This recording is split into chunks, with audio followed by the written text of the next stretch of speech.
Днеска ще направим една пържена осмянчица. По принцип се прави с прас, обаче няма прас и затова ще направим с пресен лук.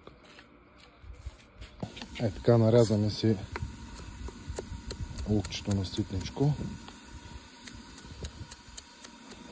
Става и с праса, но в този сезон прас аз нямам. Че нещо много се ядосих тези мръвки. Да видим как се това.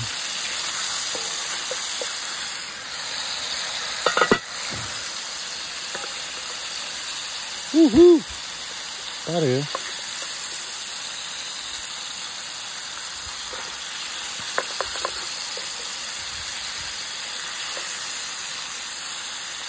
Как ми вземах нещо? Не дам контра.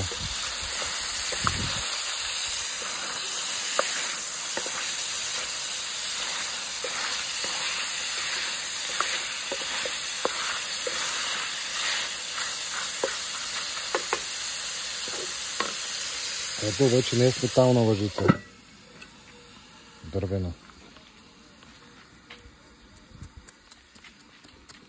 Хубаво ли е басейнчето, тате?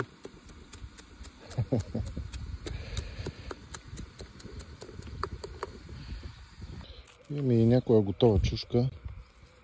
Въпреки че са малки, няма да стане зло.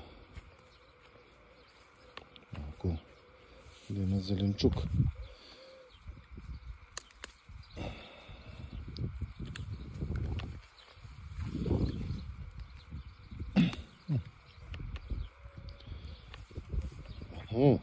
Така е някъде са малко по-големи.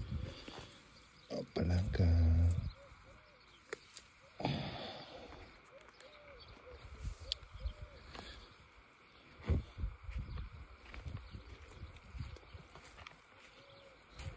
Малко водичка. И сега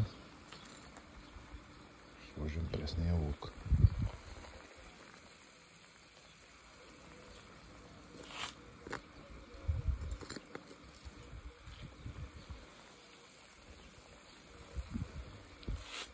И след малко ще сложим чурчиците.